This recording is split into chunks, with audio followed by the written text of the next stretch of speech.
Oui, au sens où la relation humaine est une source d'énergie, hein, tout simplement. Dans l'interaction, dans cette intersubjectivité, il y a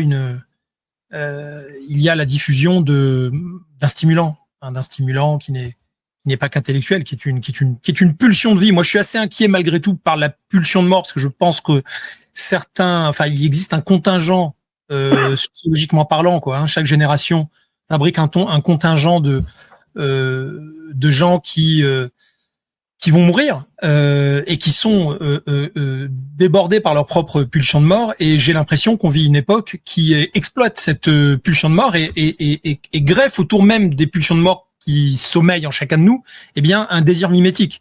Je suis probablement comme vous traumatisé par les images de certaines jeunes filles qui lèvent leur chemise ou qui ouvrent un peignoir ou un tablier. Elles sont à l'hôpital, puis elles montrent on a procédé à une ablation des seins. Mais ce jour-là semble être dans leur visage, comment dire, alors je sais pas comment décrire ces visages qui me semblent plutôt plus proches d'une sorte d'illumination pathologique que d'un franc bonheur de vivre. Mais toujours est-il que là, il y a quelque chose de mimétique. Le truc le plus atroce que j'ai vu, c'est une jeune fille elle se filme elle est dans des transports en commun, je crois, elle sort de l'hôpital après un certain séjour, et elle montre dans un bocal ce qui a fait l'objet d'une ablation, quoi.